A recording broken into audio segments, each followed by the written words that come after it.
Good morning. Welcome to session 1 of Unit 6 of Hire Purchase and Installment System.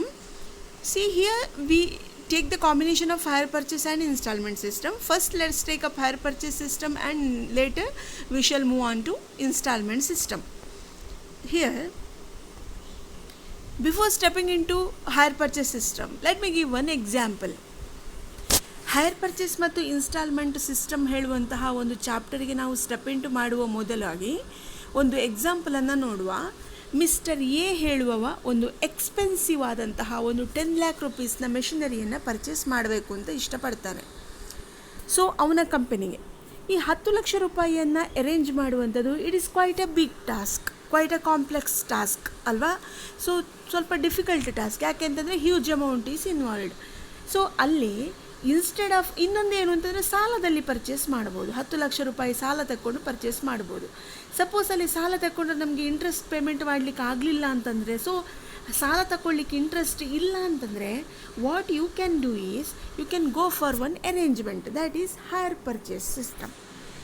So hire ಪರ್ಚೇಸಲ್ಲಿ ಯಾವ ಥರ purchase ಮಾಡೋದು ಅಂತ ಕೇಳಿದರೆ, ಇನಿಷಿಯಲಿ ನೀವು ಪರ್ಚೇಸ್ ಮಾಡುವಾಗ ನಿಮಗೆ ಐಟಮನ್ನು ಕೊಟ್ಬಿಡ್ತಾರೆ, ಮೆಷಿನನ್ನು ಕೊಟ್ಬಿಡ್ತಾರೆ. You can work with that. So down payment ಅಂತ ಹೇಳಿ ಒಂದು ಸರ್ಟನ್ ಅಮೌಂಟನ್ನು ಕೊಡಬೇಕು. ನಮ್ಮ ಲೋಕಲ್ ಲ್ಯಾಂಗ್ವೇಜಲ್ಲಿ ಹೇಳೋದಿದ್ರೆ ಅಡ್ವಾನ್ಸ್ ಅಂತೇಳಿ. ಓಕೆ, ಸೊ ಡೌನ್ ಪೇಮೆಂಟನ್ನು ನಾವು ಕೊಡಬೇಕು. ಈ 10 ಲಕ್ಷ ರೂಪಾಯಿ ಮೆಷಿನರಿಗಿದ್ದರೆ ಒಂದು 50,000 rupees to 1 lac ರುಪೀಸನ್ನು down payment ಅಂತೇಳಿ ಇನಿಷಿಯಲ್ ಆಗಿ ಕೊಡ್ತಾರೆ. So it is A portion of total value of that particular asset. Okay, so expensive costly ಆದಂತಹ ಕ್ಯಾಪಿಟಲ್ ಗೂಡ್ಸನ್ನು ಕನ್ಸ್ಯೂಮರ್ ಗೂಡ್ಸನ್ನು ಬೈ ಮಾಡಲಿಕ್ಕಿರುವಂತಹ ಒಂದು ಸಿಸ್ಟಮ್ ಇದು. Okay, hire purchase system. So ಇಲ್ಲಿ ಏನು ಅಂತ ಕೇಳಿದರೆ, mister A for his company wants to by A machine casting rupees 10 lac. Initially ಒಂದು 50,000 ಕೊಟ್ಟಿದ್ದಾನೆ ಅಂತ ಇಟ್ಕೊಳ್ಳಿ. ಸೊ ಇನ್ನು ಅವನು ಕೊಡಲಿಕ್ಕೆ ಎಷ್ಟಿದೆ, 9,50,000 ರುಪೀಸ್ ಕೊಡಲಿಕ್ಕಿದೆ. ಓಕೆ, ಸೊ ಈ 9,50,000 ರುಪೀಸನ್ನು assume that in 10 instalments he is going to pay. 10 ಇನ್ಸ್ಟಾಲ್ಮೆಂಟ್ಗಳಲ್ಲಿ ಆ 9,50,000 ಪೇಮೆಂಟ್ ಮಾಡ್ತಾನೆ ಅಂತ ಇಟ್ಕೊಳ್ಳಿ. ಅಂದರೆ ಪ್ರತಿ ಕಂತಲ್ಲಿ, ಪ್ರತಿ ಇನ್ಸ್ಟಾಲ್ಮೆಂಟಲ್ಲಿ ಅವನು 95,000 ಕೊಡಬೇಕು. ಸೊ ಫಸ್ಟ್ ಮಂತಿನ ಇಯರ್ಲಿ ಇನ್ಸ್ಟಾಲ್ಮೆಂಟ್ಸ್ ಅಂತ ಇಟ್ಕೊಳ್ಳಿ. ಫಸ್ಟ್ ಇಯರ್ನ ಎಂಡಿಗೆ 95,000, ಸೆಕೆಂಡ್ ಇಯರ್ ಎಂಡಿಗೆ 95,000, ಥರ್ಡ್ ಇಯರ್ ಎಂಡಿಗೆ 95,000. ಈ ಥರ 10th ಇಯರ್ ಆಗುವಾಗ 95, as and when he pays last instalment of 95,000, the title deed or ownership of that asset will be transferred from the seller to buyer. ಯಾರಿಂದ ಅವ machinery purchase ಮಾಡಿದ್ದಾನೆ ಅಲ್ಲಿ ತನಕ, ಲಾಸ್ಟ್ ಇನ್ಸ್ಟಾಲ್ಮೆಂಟು ಕೊಡುವಲ್ಲಿ ತನಕನೂ ಅದರ ಓನರ್ಶಿಪ್ಪು ಸೆಲ್ಲರ್ನ ಕೈಯಲ್ಲೇ ಇರ್ತದೆ. ಸೊ ಲಾಸ್ಟ್ ಇನ್ಸ್ಟಾಲ್ಮೆಂಟ್ ಕೊಟ್ಟಲ್ಲಿಗೆ, ಓಕೆ, ಲಾಸ್ಟ್ ಇನ್ಸ್ಟಾಲ್ಮೆಂಟ್ ಕೊಟ್ಟಲ್ಲಿಗೆ ಸೆಲ್ಲರ್ನ ಕೈಯಿಂದ ಓನರ್ಶಿಪ್ಪು ಬೈಯರ್ನ ಕೈಗೆ ಶಿಫ್ಟ್ ಆಗ್ತದೆ. ಅಂದರೆ ಮಿಸ್ಟರ್ ಎಗೆ ಅದು ಶಿಫ್ಟ್ ಆಗಿ ಬಿಡ್ತದೆ. ಸೊ ಈ ಅರೇಂಜ್ಮೆಂಟಲ್ಲಿ ಇಂಟ್ರೆಸ್ಟ್ ಇಲ್ವಾ ಅಂತ ಹೇಳುವಂತಹ ಕ್ವಶನ್ ಬರ್ತದೆ. ಇಂಟ್ರೆಸ್ಟ್ ಇದೆ. ನಾನು ಆಲ್ರೆಡಿ ಹೇಳಿದ ಹಾಗೆಯೇ 10 ಲಕ್ಷ ರೂಪಾಯಿಯ ಮೆಷಿನರಿಯನ್ನು 50,000ಗೆ ಪರ್ಚೇಸ್ ಮಾಡ್ತಾ ಇದ್ದಾನೆ. ಅಂದರೆ 50,000 ರುಪೀಸ್ ಒಮ್ಮೆಗೆ ಡೌನ್ ಪೇಮೆಂಟ್ ಅಡ್ವಾನ್ಸ್ ಆಗಿ ಒಂದು ಫಸ್ಟಿಗೆ ಒಂದು 50,000 ರುಪೀಸ್ ಟೋಕನ್ ಅಡ್ವಾನ್ಸ್ ಕೊಡ್ತಾನೆ. ಉಳಿದಂಗೆ 9,50,000 ಬಾಕಿ ಇದೆ ಅಲ್ವಾ. ಸೊ ಅದನ್ನು 10 ಇನ್ಸ್ಟಾಲ್ಮೆಂಟ್, ಎಷ್ಟು ಇನ್ಸ್ಟಾಲ್ಮೆಂಟ್ ಆದರೂ ತಗೊಳ್ಬೋದು. So it is according to it is agreed upon between hire seller and hire purchaser. Okay, so purchaser ಮತ್ತು ಸೆಲ್ಲರ್ಗೆ ಬಿಟ್ಟಂಥದ್ದು. ನಮ್ಮ ಕಥೆಯಲ್ಲಿ ಅವನು 10 ಇನ್ಸ್ಟಾಲ್ಮೆಂಟ್ಸ್ ತಗೊಂಡಿದ್ದಾನೆ. ಎಷ್ಟು ಪೆಂಡಿಂಗ್ ಇದೆ, 9,50,000 ಪೆಂಡಿಂಗ್ ಇದೆ. ಸೊ ಇಲ್ಲಿ 9,50,000 10 ಇನ್ಸ್ಟಾಲ್ಮೆಂಟ್ಸ್, ಇಯರ್ಲಿ ಇನ್ಸ್ಟಾಲ್ಮೆಂಟ್ ಅಂತೇಳಿ ತಗೊಂಡ್ರೆ ಅವನು ಪ್ರತಿ ವರ್ಷ ಎಷ್ಟು ಕೊಡಬೇಕು, 95,000. ಆದರೆ ಆ್ಯಕ್ಚುಲಿ 95,000 ಅವನು ಕೊಡೋದಲ್ಲ, ಬದಲಾಗಿ ಎಸ್ಯೂಮ್ ದ್ಯಾಟ್ 5,000, ಅಂದರೆ 1 ಇಯರ್ ಕಾದವನು 10 ಇಯರ್ಸ್ ಬೇಕಲ್ವ ಅಮೌಂಟನ್ನು ಪೇ ಮಾಡೋದಕ್ಕೆ. ಸೊ ಹೈಯರ್ ಸೆಲ್ಲರ್ನ ಸೈಡಿಂದ ನೋಡಿ, ಅವನಿಗೆ ಫಸ್ಟ್ ಇಯರಲ್ಲಿ ಸಿಗುವಂಥದ್ದು ಕೇವಲ 95,000. ಫಸ್ಟಿಗೆ ಅಸೆಟನ್ನು ಸೇಲ್ ಮಾಡುವಾಗ ಸಿಗುವಂಥದ್ದು ಜಸ್ಟ್ 50,000 ರುಪೀಸ್. ಆದ್ದರಿಂದಾಗಿ he need to wait for 10 years to get the full amount of machine. Okay, ಇದು ಸೆಲ್ಲರಿಗೆ. ಆದ್ದರಿಂದಾಗಿ he charges interest. Assume that 5,000 is the fixed interest. 5,000 interest ಅಂತ ಇಟ್ಕೊಳ್ಳಿ. ಸೊ ಫಸ್ಟ್ ಇಯರ್ ಎಂಡಿಗೆ ಅವನು ಎಷ್ಟು ಕೊಡಬೇಕು? 95,000 cash price plus 5,000 interest, 1,00,000 rupees he has to pay. Again, in second year, 95,000 cash price portion plus 5,000 interest. Third year allu 95,000 cash price portion plus 5,000 interest. ಅಂದರೆ 1,00,000. ಪ್ರತಿ ವರ್ಷದ ಎಂಡಿಗೆ 95,000 ಅಲ್ಲ, ಬದಲಾಗಿ 1,00,000 ಅನ್ನು ಅವನು ಪೇಮೆಂಟ್ ಮಾಡಬೇಕು. ಅವನು ಫ್ಯೂಚರ್ ಪೇಮೆಂಟ್ ಮಾಡೋದಕ್ಕೆ ಅವನಿಗೊಂದು ಆಪ್ಷನು ಸಿಗೋದ್ರಿಂದ ಅವನು ಇಂಟ್ರೆಸ್ಟನ್ನು ಪೇ ಮಾಡಬೇಕು. Okay, so this arrangement last instalment ಕೊಟ್ಟಲ್ಲಿಗೆ ಅವನು 50,000 ಕೊಟ್ಟಲ್ಲಿಗೆ ಮೆಷಿನನ್ನು ಕೊಟ್ಟುಬಿಡ್ತಾನೆ ಸೆಲ್ಲರ್, ಬಟ್ ರೈಟ್ ಕೊಡೋದಿಲ್ಲ. ಆ ಮೆಷಿನರಿ ಅವನ ಹೆಸರಿಗೆ ಆಗಿರೋದಿಲ್ಲ. ಯಾವಾಗ ಕಂತು ಮುಗಿದು ಬಿಡ್ತದೋ, ಇನ್ಸ್ಟಾಲ್ಮೆಂಟ್ ಮುಗಿದು ಬಿಡ್ತದೋ, ಅಲ್ಲಿಗೆ ಆ ಮೆಷಿನರಿ ಅದು ಹೈಯರ್ ಪರ್ಚೇಸರಿದ್ದು ಆಗಿಬಿಡ್ತದೆ. So this is the story. Keeping in mind this story, let's see the definition. Hire purchase is an arrangement. So of course it is an arrangement for the purchase of assets, for buying expensive consumer goods, not buying cheaper consumer goods. If the cost involved with the purchase of a particular item is around 1,00,000 rupees, it can be financed, however, either by taking loan or by self-financing or by any mode we can finance, or by realizing FD. Okay, it can be financed. If a huge amount is involved with the purchase of a particular item, it is not possible. So we need to go on any of the ways. Where, see, they have continued to say that where the buyer makes an initial down payment, initial ಆಗಿ payment ಮಾಡುವಾಗ, ಗೂಡ್ಸನ್ನು purchase ಮಾಡುವಾಗ ಫಸ್ಟಿಗೆ ಕೊಡುವ amount ಅದನ್ನು ನಾವು down payment ಹೇಳಿ ಕರಿತೇವೆ. And the balance in equal instalments with interest in future. So ನಾನು ಸ್ಟೋರಿ ಹೇಳಿದ ಹಾಗೆಯೇ 95,000 plus interest 1,00,000 rupees will be paid. Equal instalments, ಒಂದು ವರ್ಷ 1,00,000 ಕೊಡೋದು, ಇನ್ನೊಂದು ವರ್ಷ 95,000, no, not of such. 1,00,000 rupees ಕೊಡ್ತಾ ಬರಬೇಕು, ಈಕ್ವಲ್ ಇನ್ಸ್ಟಾಲ್ಮೆಂಟಲ್ಲಿ ಕೊಡಬೇಕು in future. So this is what hire purchase system. And hire purchase system here, it's an option of financing an asset for use. Thereby the financing company lent the goods on hire to the buyer against small installments called hire charges, and the buyer gets the right to use the asset. He gets the right to use the asset with an option to purchase the asset by paying all such installments spread over a period of time. Installment amount will be spread over a period of time. Let's see the features, silent features of hire purchase system one by one. First one, rental payments in installments. Like rent, you need to pay the installments, means equal amount you are going to pay evenly every year. For the time period is spread over some period of time.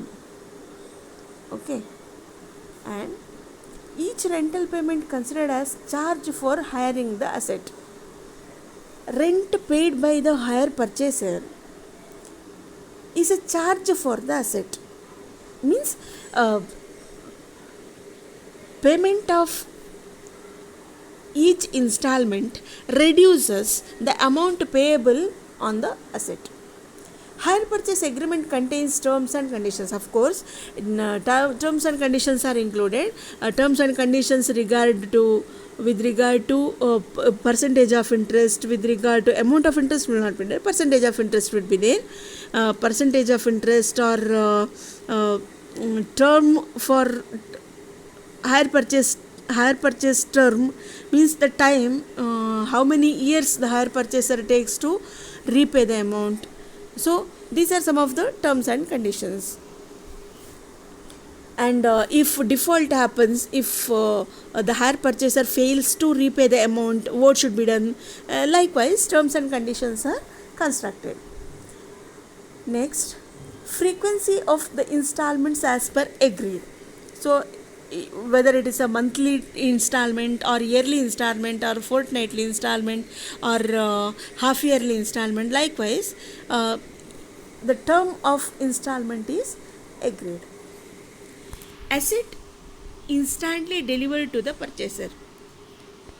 soon as the hire purchase agreement is entered into between the parties, asset will be transferred sooner to the hire purchaser. ನೀವು ಒಂದು ಅಸೆಟನ್ನು purchase ಮಾಡಿದ ಕೂಡಲೇ down payment ಕೊಡುವಾಗಲೇ ನಿಮಗೆ ಅಸೆಟನ್ನು transfer ಮಾಡಿ ಬಿಡ್ತಾರೆ. ಆದರೆ ಅದರ ಮೇಲಿರುವಂತಹ ಓನರ್ಶಿಪ್ ಟ್ರಾನ್ಸ್ಫರ್ ಆಗುವಂಥದ್ದು ಅಸೆಟ್ ನಿಮ್ಮದಾಗಿ ಬಿಡ್ತದೆ. You can work with that. You can work with the machine as if the machine is yours, but you can't sell that machine. Okay, so you can't exercise your ownership rights on that particular asset because the rights will be reserved until you make full payment. Next one, assets are passed to him after the last installment is paid. So last ಇನ್ಸ್ಟಾಲ್ಮೆಂಟನ್ನು pay ಮಾಡಿದಲ್ಲಿಗೆ assets will be transferred to the hire purchaser. Last instalment ಮಾಡುವಲ್ಲಿಯ ತನಕನೂ asset hire ಸೆಲ್ಲರಿನದ್ದೇ ಆಗಿರ್ತದೆ. Even if the physical holding of asset will be by hire purchaser, ಅಸೆಟ್ನ ownership hire ಸೆಲ್ಲರಿದೇ ಆಗಿರ್ತದೆ. And the hirer cannot pledge, sell or mortgage the assets as he is not the owner of the assets till the last payment is made. ಒಂದು ಅಸೆಟ್ನ ಮೇಲೆ ನಮ್ಮ ರೈಟನ್ನು exercise ಮಾಡುವಂಥದ್ದು ಅಂತಂದರೆ ಅದನ್ನು mortgage ಅಡವಿಡುವಂಥದ್ದು, pledge ಅಥವಾ ಸೆಲ್ ಇದು ಯಾವುದನ್ನೂ ಮಾಡಬಾರ್ದು. ಬದಲಾಗಿ ಕೇವಲ ಯೂಸೇಜ್ಗೆ ಮಾತ್ರ ಪರ್ಮಿಷನ್ ಇದೆ. So after the payment of installments with the interest, the real legal possession of assets will come to hire purchaser's hands. Therefore here he cannot exercise the legal acts like pledge, mortgage or sale. Next, hirer can terminate the agreement any time before the ownership rights pass to him. So higher purchaser ಯಾವಾಗ ಬೇಕಾದರೂ ನಾನು ಅಸೆಟನ್ನು sale ಮಾಡೋದಿಲ್ಲ ಅಂಥೇಳಿ ಎಗ್ರಿಮೆಂಟನ್ನು terminate ಮಾಡ್ಬೋದು. Higher ಪರ್ಚೇಸರು ಯಾವಾಗಲಾದರೂ ಎಗ್ರಿಮೆಂಟನ್ನು terminate ಮಾಡ್ಕೊಳ್ಬೋದು. If he is not in compliance with the terms and conditions of higher seller, he can terminate the agreement. So these are the silent features of hire purchase system. And as a matter of fact, if you go for listing out the advantages and disadvantages, these advantages can be extracted. Immediate use without payment of entire price.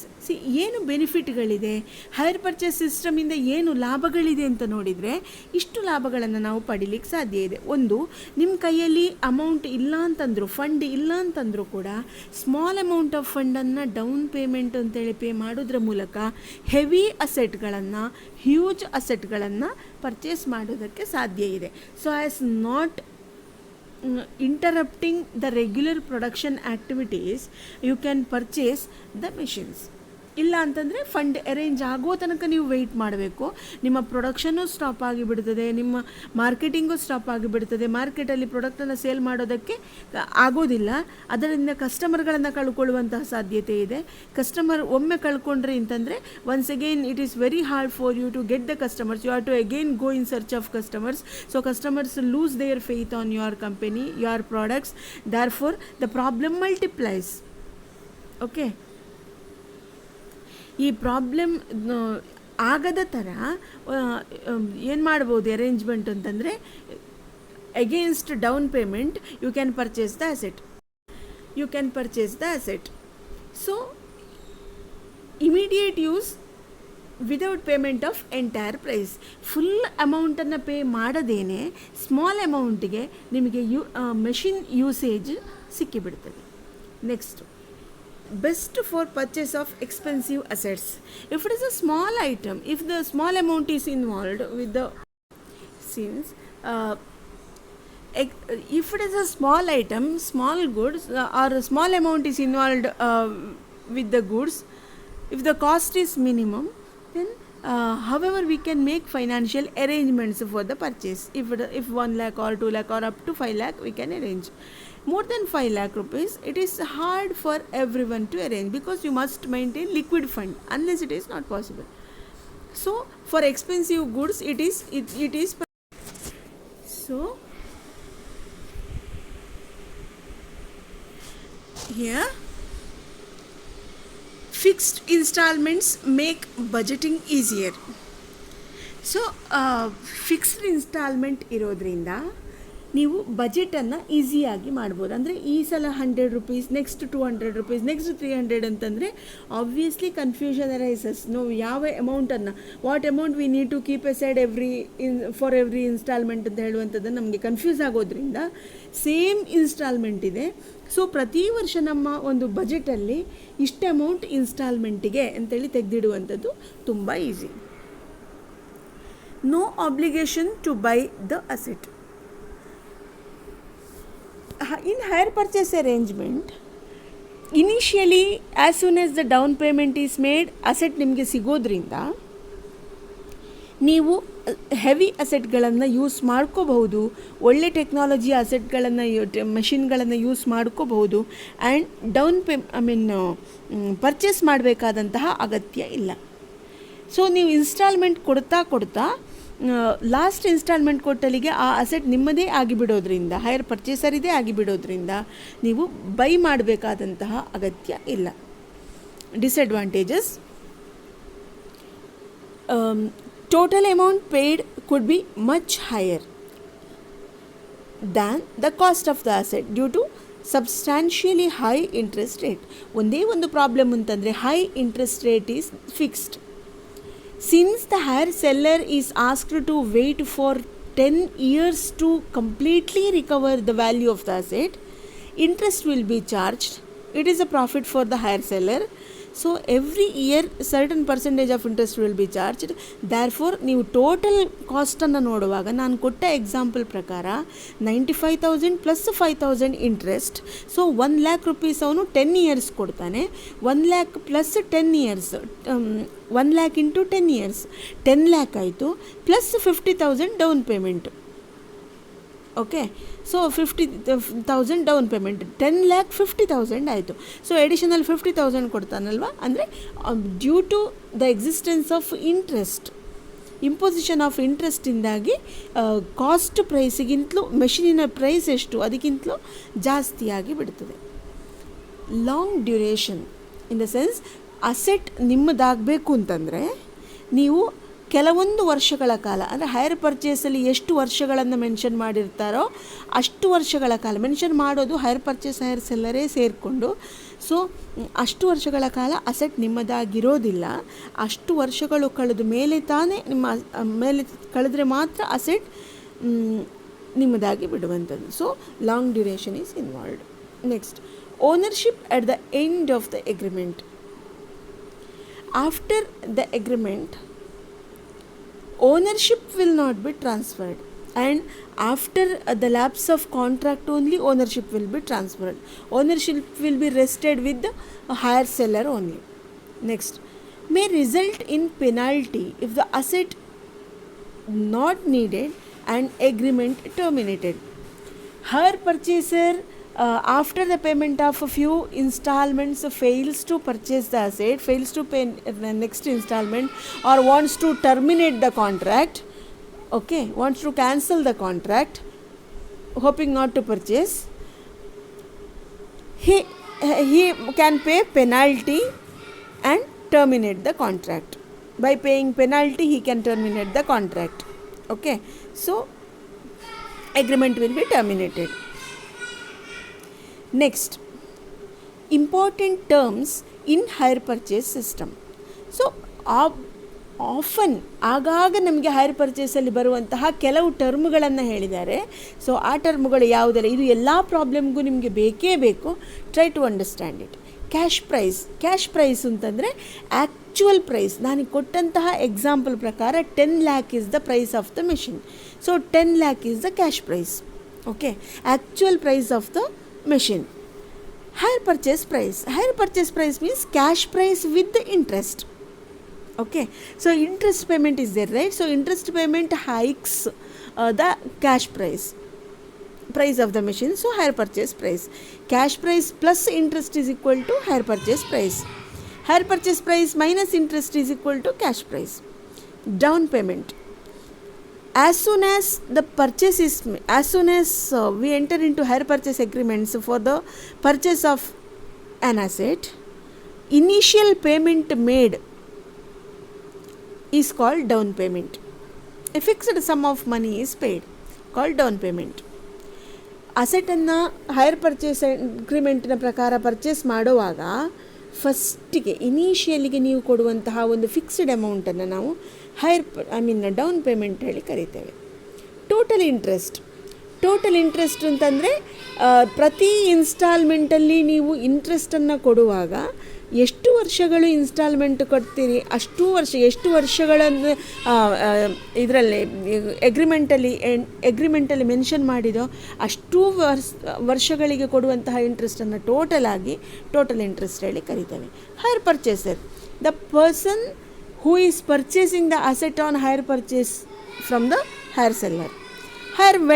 Hire vendor ಅಂತಂದರೆ the seller of the asset. Okay, seller of the asset in hire purchase agreement. So this is about hire purchase contract, hire purchase agreement, and we are straight away moving on to the problems from next session onwards. Thank you.